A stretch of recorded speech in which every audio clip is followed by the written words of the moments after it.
Assalamualaikum warahmatullahi wabarakatuh. Perkenalkan, nama saya Dwiori Amanah. Maksud dari berdirinya saya di sini untuk melengkapi tugas mata kuliah Bahasa Indonesia dengan dosen pengampu Bapak Dr. Nurmansyah SPD MPD. Baiklah, sebelum saya menyampaikan materi saya pada kesempatan kali ini, izinkan saya untuk melantunkan sebuah pantun. Mentari tenggelam menjelang petang, burung kastuari mondar-mandir. Saya ucapkan selamat datang, terima kasih yang sudah hadir. Assalamualaikum warahmatullahi wabarakatuh. Om Swastiastu, Namo Buddhaya, salam kebajikan dan salam sejahtera untuk kita semua. Yang terhormat Kepala Program Studi Sarjana Terapan Kebidanan dan Profesi Bidan, Ibu Dia Nugraheni atau yang mewakili, serta yang kami hormati Bapak Dr. Nurmansyah SPD MPD, serta yang berbahagia para audiens yang sudah menyempatkan diri untuk hadir dalam kegiatan seminar online kita pada kesempatan kali ini. Baiklah, langsung saja izinkan saya untuk menyampaikan materi seputar pentingnya mengetahui kebutuhan gizi pada ibu hamil. Kira-kira seberapa pentingnya sih untuk mengetahui kebutuhan gizi pada ibu hamil? Apakah ada yang tahu seberapa penting kita harus mengetahui kebutuhan gizi pada ibu hamil? Baiklah, langsung saja saya sampaikan. Mengetahui kebutuhan gizi pada ibu hamil sangat penting karena asupan nutrisi yang memadai selama kehamilan memiliki dampak langsung pada pertumbuhan dan perkembangan janin, kesehatan ibu hamil, serta persiapan untuk proses persalinan dan menyusui. Kebutuhan gizi yang tepat akan membantu memastikan bahwa ibu hamil mendapatkan semua nutrisi yang penting yang dibutuhkan oleh tubuhnya dan janin yang sedang berkembang. Nah, yang selanjutnya itu ada jenis dan fungsi gizi yang dibutuhkan oleh ibu hamil. Nah, yang pertama yang ingin saya sampaikan dari jenis kebutuhan gizi pada ibu hamil yaitu adalah energi. Umumnya, seorang ibu akan bertambah berat badannya sampai 12,5 kg dari berat badan ibu sebelumnya. Rata-rata ibu hamil memerlukan tambahan 300 kilokalori per hari atau sekitar 15% lebih dari keadaan normal atau ketika kondisinya tidak hamil. Atau yang lebih sederhananya, ibu hamil itu membutuhkan 2.800 sampai 3.000 kilokalori makanan sehari. Penambahan kebutuhan energi per hari bagi ibu hamil pada trimester 1 adalah 180 kilokalori. Trimester 2 dan 3 masing-masing 300 kilokalori. Yang kedua itu adalah protein. Nah, ibu hamil ini memerlukan konsumsi protein lebih banyak dari biasanya. Selama hamil, ibu memerlukan tambahan protein sebesar 17 gram per hari. Protein ini digunakan untuk pembentukan plasenta. Bila asupan protein tidak mencukupi, maka plasenta menjadi kurang sempurna. Protein juga diperlukan loh untuk pertumbuhan dan perkembangan janin. Nah, yang ketiga itu ada serat dan lemak. Serat ini juga penting loh untuk ibu hamil. Serat ini itu tugasnya untuk memperlancar sistem pencernaan. Serat bisa ditemukan pada sayur-sayuran, buah-buahan, padi-padian, kacang-kacangan, gandum, beras, dan sebagainya. Nah, kalau lemak yang dianjurkan untuk ibu hamil itu adalah lemak bayi atau lemak tak jenuh. Nah, lemak tak jenuh ini juga ada pada kacang-kacangan, kemudian pada alpukat, pada minyak zaitun, ikan salmon juga ada loh. Nah, kalian tahu nggak sih kalau lemak bayi itu mengandung omega 3 yang berperan penting untuk mendukung pertumbuhan otak dan mata bayi? Nah, selanjutnya saya akan menyampaikan kebutuhan gizi yang harus terpenuhi untuk ibu hamil pada trimester 1. Nah, di sini kan cuma ada nama zat gizi, fungsi, dan bahan makanannya. Nah, setelah saya sampaikan ini, nanti saya akan sebutkan berapa yang harus dibutuhkan oleh ibu hamil tersebut. Yang pertama adalah asam folat. Nah, asam folat ini fungsinya pada ibu hamil itu untuk apa sih? Yang pertama itu adalah pembentukan sistem saraf pusat termasuk otak.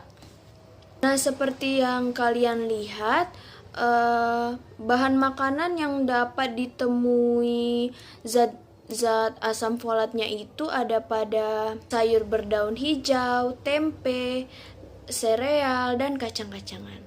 Nah, selanjutnya itu ada asam lemak tak jenuh. Seperti yang saya sampaikan tadi, fungsinya itu adalah untuk tumbuh kembang otak dan mata bayi. Nah, makanan yang dapat kita temui lemak tak jenuh itu ada ikan laut, ikan tenggiri, ikan kembung, dan ikan-ikan lainnya. Kemudian yang ketiga itu ada vitamin B12 yang fungsinya itu untuk perkembangan sel janin. Nah, bahan makanan yang bisa kita temui adanya zat gizi vitamin B12 ini adalah kacang kedelai, tempe, tahu, telur, daging, ayam, juga ada keju, ada susu. Nah, selanjutnya itu ada vitamin D. Nah, vitamin D ini membantu menyerap kalsium dan mineral. Nah, kalian dapat menemui vitamin D ini pada ikan salmon dan susu. Nah, selanjutnya saya akan melanjutkan pada ibu trimester 2. Yang pertama itu ada kebutuhan vitamin A. Kebutuhan vitamin A itu fungsinya untuk memperlancar proses metabolisme, kemudian pembentukan tulang dan sistem saraf. Nah, ini vitamin A ini dapat kalian temui di daging ayam, telur bebek, kangkung, wortel, dan buah-buahan berwarna kuning hingga merah. Selanjutnya itu ada kalsium. Nah, kalsium ini ada yang tahu nggak untuk apa? Udah sering nih disebut. Iya, betul. Kalsium itu untuk pembentukan tulang dan gigi pada ibu dan janin. Nah, jadi sebenarnya zat gizi ini bukan hanya baik untuk ibu saja, tapi juga baik untuk pertumbuhan janin ya. Nah, kalsium ini dapat kalian temukan di yogurt, bayam, jeruk, dan roti gandum. Nah, siapa nih di sini yang suka makan yogurt? Kok makan? Minum ya yogurt. Nah, selanjutnya pada trimester 2 itu yang harus dipenuhi adalah zat gizi. Nah, zat gizi ini membentuk sel darah merah yang mengangkut oksigen ke seluruh tubuh dan janin. Nah, sebenarnya kalian tahu nggak sih kalau kita kekurangan zat besi itu kita bisa mengalami apa? Ya, benar sekali. Kita itu kalau kekurangan zat besi itu bisa mengalami anemia. Nah, gimana sih agar kita nggak kekurangan zat besi supaya tidak mengalami anemia? Nah, kita bisa makan banyak kacang-kacangan, sayuran hijau, daging sapi, hati sapi, dan ikan. Nah, ini yang terakhir itu ada pada ibu hamil trimester 3. Nah, itu ada vitamin B6 yang fungsinya itu untuk membantu proses sistem saraf. Nah, kalian dapat menemui vitamin B6 ini pada kacang-kacangan, hati, dan gandum. Serat tadi udah, kemudian ada vitamin C. Nah, vitamin C ini membantu penyerapan zat besi dan antioksidan. Kita dapat menemui vitamin C ini bukan hanya pada jeruk loh, ternyata kita dapat menemui vitamin C ini pada kol, nanas, pepaya, jambu, dan juga tomat. Kemudian kita ada zat gizi yang namanya seng nih. Bukan seng yang untuk rumah itu ya. Jadi fungsi dari zat gizi yang bernama seng ini itu adalah untuk membantu proses metabolisme dan kekebalan tubuh. Ini juga dapat ditemui pada kacang-kacangan, hati sapi, telur, daging sapi. Kacang-kacangan ini sebenarnya banyak sekali ya manfaatnya. Jadi disarankan untuk ibu hamil itu lebih sering mengkonsumsi kacang-kacangan. Yang terakhir pada trimester 3 itu adalah yodium. Fungsi dari yodium ini adalah untuk mengatur suhu tubuh, membentuk sel darah merah, dan fungsi otot dan saraf. Yodium ini dapat ditemui pada garam dapur, udang segar, dan ikan laut. Nah, gimana nih teman-teman? Setelah dari banyaknya zat gizi yang harus dipenuhi untuk ibu hamil itu, sebenarnya untuk memenuhi kebutuhan gizi sehari-hari itu sebenarnya nggak sulit kan? Kita datang ke pasar aja kita itu udah menemukan banyak sekali sayur-sayuran, buah-buahan, serta ikan yang dapat memenuhi kebutuhan gizi. Nah, seperti yang saya sampaikan sebelumnya, saya akan menyampaikan beberapa kebutuhan gizi yang harus dipenuhi di setiap zat gizi. Nah, yang pertama itu ada vitamin B12, di mana setiap harinya ibu hamil itu harus memenuhi 3 mikrogram vitamin B12 setiap harinya. Kemudian untuk asam folat itu pada trimester 1 sebanyak 280 mikrogram, trimester 2 itu harus memenuhi 660 mikrogram. Kemudian yang terakhir pada trimester 3 itu harus memenuhi 470 mikrogram. Selanjutnya yang ketiga itu ada zat besi. Zat besi yang harus dipenuhi oleh ibu hamil ialah 30 sampai 60 mg tiap hari, tapi itu dimulai pada saat minggu ke-12. Nah, selanjutnya itu ada yodium. Nah, kalau ibu hamil itu harus mengonsumsi yodium sebanyak 200 mikrogram. Kemudian ada kalsium. Kalsium ini harus dipenuhi oleh ibu hamil sebanyak 950 mg per harinya. Nah, yang terakhir itu ada protein. Kalau protein ini memerlukan ibu hamil itu sendiri memerlukan protein sebesar 17 gram per harinya dari kebutuhan gizi pada saat normal atau tidak hamil. Kemudian yang ingin saya sampaikan yang terakhir itu adalah masalah gizi pada ibu hamil dan bagaimana cara pencegahannya.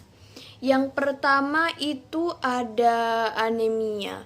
Nah, anemia ini merupakan masalah gizi yang terjadi akibat kekurangan zat besi. Bagaimana sih kira-kira kita dapat mengatasi anemia? Ada 3 cara yang dapat kita lakukan. Yang pertama ialah makan makanan kaya zat besi dan asam folat. Yang kedua ada mengonsumsi vitamin C. Yang ketiga adalah meminum suplemen. Yang kedua adalah kek atau kekurangan energi kronis. Nah, kekurangan energi kronis ini terjadi ketika ibu hamil itu mengalami kelelahan yang luar biasa. Kemudian, ketika diukur lingkar lengannya atau lila, itu ternyata kurang dari 23,5 cm. Kemudian pada pertambahan berat badannya itu kurang dari 9 kg selama kehamilannya. Nah, dapat kita lihat ya bahwa ibu yang terkena penyakit kek ini sangat kurus sekali. Nah, cara kita mengatasi agar tidak dapat mengalami kek yaitu dengan pertama menjalani hidup sehat. Yang kedua, kita harus menjalani terapi perilaku kognitif. Kemudian yang ketiga, kita dapat menjalani terapi akupuntur. Nah, yang terakhir itu ada GAKI atau kekurangan yodium. Nah, pada tahu nggak sih kalau kekurangan yodium ini dapat menyebabkan penyakit gondok? Nah, kira-kira bagaimana nih supaya kita dijauhkan dari GAKI ini, alias kekurangan yodium? Yang pertama, kita tentunya saja kita harus memakan makanan yang kaya yodium. Kemudian kita harus merubah pola makan kita menjadi pola makan yang sehat, nggak lagi amburadul ya. Nah, yang terakhir itu kita bisa meminum suplemen. Nah, sekian yang dapat saya sampaikan pada materi kali ini. Saya tutup dengan pantun.